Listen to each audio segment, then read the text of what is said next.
Today we have some fresh rumors for you, hot off the rumor mill for the Nintendo Switch 2. One involves a game, one involves the potential of, unfortunately, the Nintendo Switch Online price going higher, but also we have a actual rumor about the exact price point of the Nintendo Switch 2 at launch, and maybe multiple SKUs as well. We're going to get into that because I find this to be quite fascinating. And there's actually a smidge of news thrown in there from Nintendo as they made an announcement about how you can purchase things, or rather not purchase things, in Japan. It's kind of weird, but there's some theories around why they're doing it. We'll dive into that as well. But before we go any further, I want to remind you guys of today's sponsor. This video is sponsored by Raven's Watch, a brand new roguelike action game that has been receiving absolutely stellar reviews and feedback from over 700,000 players that got to play the game in early access on PC and console. The game is available right now on Nintendo Switch, and there is a huge cross-platform update dropping on January 30th called Nightmares Unleashed. But why would you care about that? Well, because simply put, the game kicks some major butt. There are 9 playing heroes that come from all over the world of folktales as you strike down nightmares to protect the world of reverie. You can increase your player's rank by simply using them and upping their skills. You can also customize your hero to make them go heavy on the attack, or maybe you prefer to raise them up as a healer to keep your party alive. There are 3 biomes featuring different enemies that all get reshuffled with each new run. You can also make the game as easy or as difficult as you like, with in-game difficulty modes, game modifiers, and more to tweak the experience to your liking. The best part? Well, the free cross-platform update is right around the corner. There are even more free content updates and DLC to come in the future. What are you waiting for? Go get Raven's Watch for yourself through the link in the description. All right, I hope you guys go check that game out down below. I actually played a little bit of it today, and it's really good. Like, if you like roguelites, this is one of the top-notch ones. Anyways, let's go ahead and dive into the news today. And first, we have this rumor coming from Special Nick. He is co-host of the Xbox Era podcast. He's been on my podcast in the past as well, and he's fairly reliable. Doesn't get everything correct, but has sources that I do believe are legit. And over here on X, he originally put up this post that said, so the person who told me the June release is all but confirmed to be correct. That could mean the pricing they gave me of $449 and $499 USD might also be correct. But he actually had this corrected. So update, the currencies got mixed up with his source. So this was supposed to be 449 euros, 499 euros. So 2 different bundles or 2 different SKUs at different price points. Not sure what that would mean for US prices, especially now with Trump's tariffs, and had someone else reach out to corroborate June and the 2 SKUs, base and a Mario Kart bundle. Now, I will say the way these pricings usually work here is whatever the exact price is in euros, that's the exact price in USD, not counting any difference. So like right now, the Switch OLED in euros is 349.99 euros, and it's $349.99 here in the US. That's typically how those conversions end up going with these tech companies, even though the euro is worth more than the USD. As they say, things are typically a little bit cheaper here in the US than they are everywhere else. Why? I don't know. Maybe it has to do with market size and how many sell here compared to each individual country in Europe. Beats the hell out of me. I'm not one of these people that are doing all the accounting for these tech companies to fully grasp. But what I will say is the interesting part here is not just the price point. Like $449 as a base price for Switch OLED is a little pricey. That's $100 more than the Nintendo Switch OLED, but if you consider there might be tariffs involved, if you consider that, hey, inflation alone, like the original Switch that launched at $299 on March 3rd, 2017 would be around $380 today in the US, it doesn't sound as crazy. But that being said, obviously $449 is the price of like a Steam Deck. Obviously $449 is the price of things like a all-digital PlayStation 5, $499 is the price of a standard PlayStation 5. So it's quite interesting that Nintendo went for essentially the same price points as those 2 platforms. But here's the thing, that Mario Kart bundle one at $499 is what interests me the most, because that would actually be a pretty good deal. I'm suspecting Mario Kart's going to be at least $59.99, if not $69.99, and it would actually be cheaper to buy it in a bundle fashion, and that would give you that pack-in game.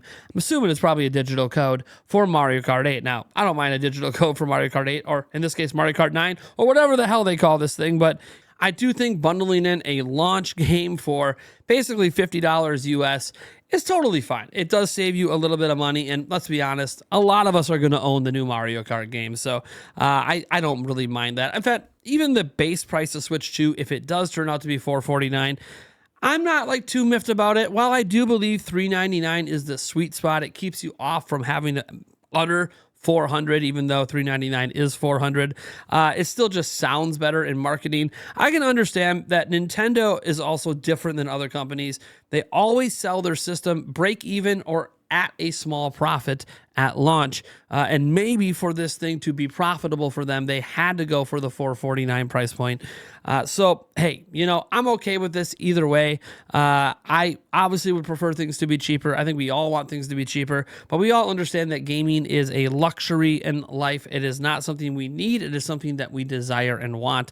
And I don't think it's going to have any problem selling at $450. I think increasing by $50 isn't that big a deal. That also makes me feel like, hey, if we ever get a Switch OLED or a Switch Pro or something someday like a Switch 2 OLED, Switch 2 Pro, it'll probably be at that $500 price point. So anyways, let me know what you think about that rumor, obviously, down below. Again, we don't know for sure, but he's got multiple sources on this now. So I do find that interesting. Now, another piece of news happened today, like actual news. Forza Horizon 5 was announced for PlayStation 5. That's cool. I'm happy for PlayStation owners. But one of the rumor people out there that's also fairly credible, Extus, one over here, says, by the way, the next stop for Forza Horizon 5 is Switch 2.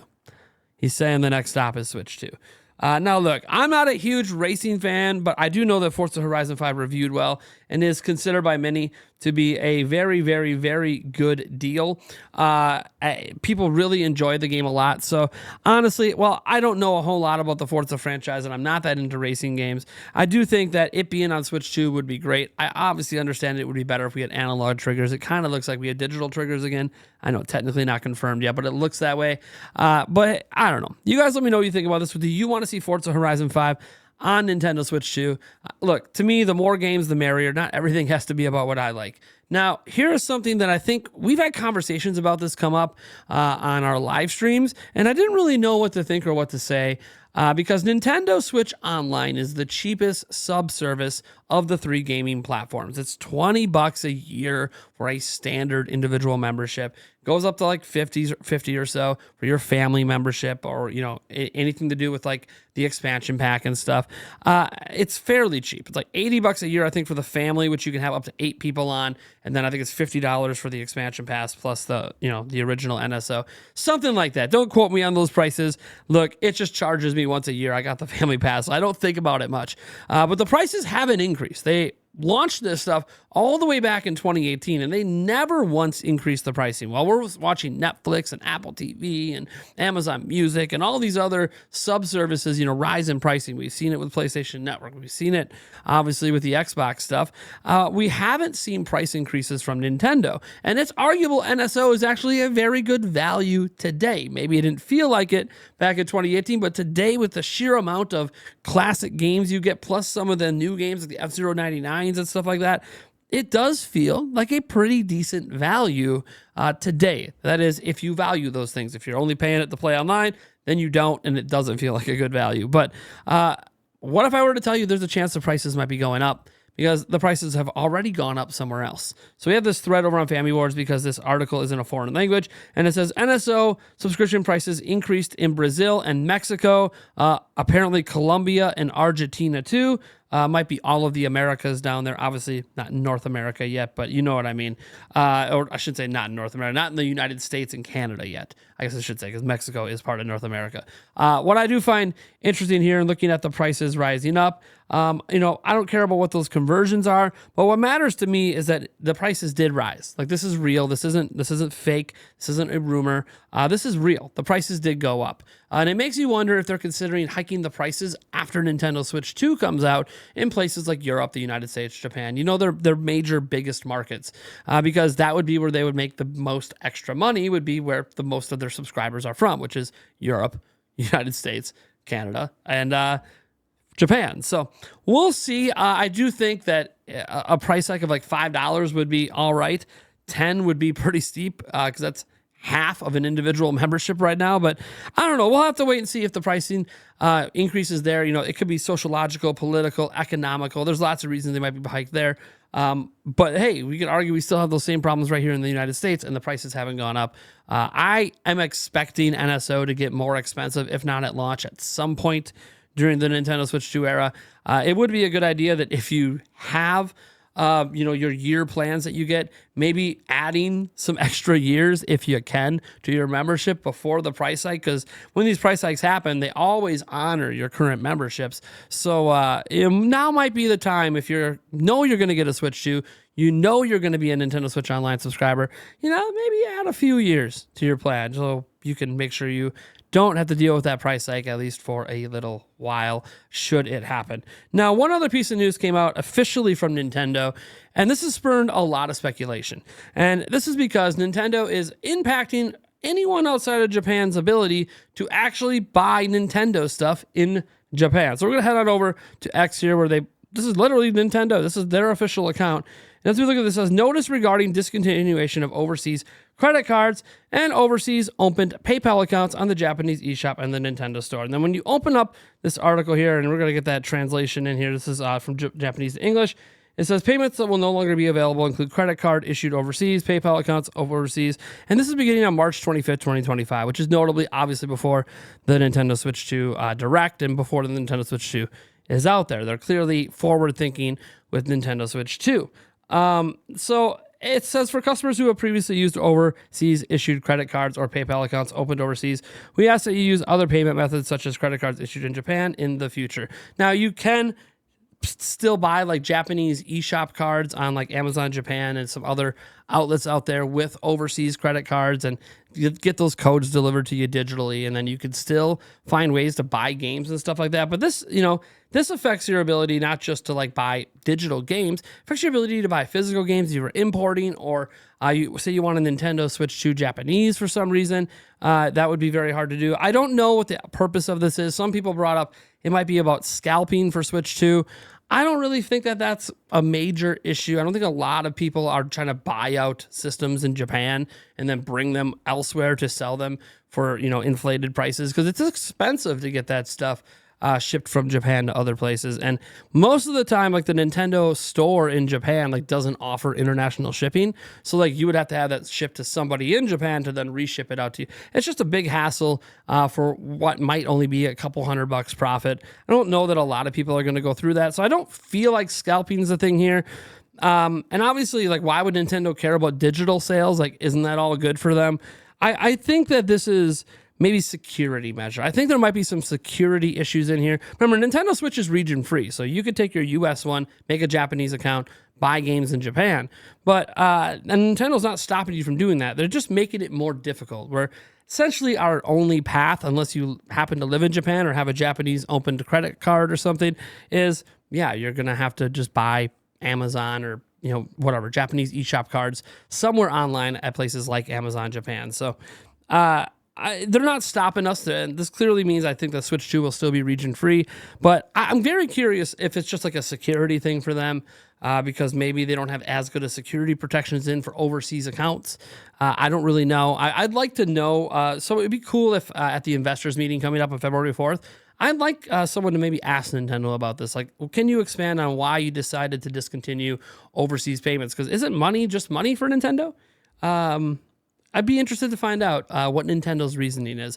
Anyways, guys, I'm just going to leave it there. And I know some of you keen-eyed are going to mention that, Nintendo did give us a reason. If you actually glance through quick, it says, in order to prevent fraudulent use. But what does that even mean? Money's money. So if like someone buys an eShop game with a American credit card or something, why does that matter? What's so fraudulent about it?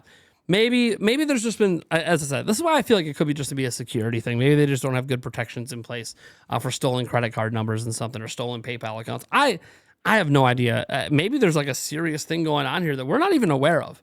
And this might be our first indicator that maybe there's a lot of fraud happening on like the Nintendo eShop and people getting their accounts stolen. I don't know. It just sounds weird to me. Anyways, Thank you so much for tuning in. I am Nathaniel RoboJets from Nintendo Prime. We'll catch you in the next video.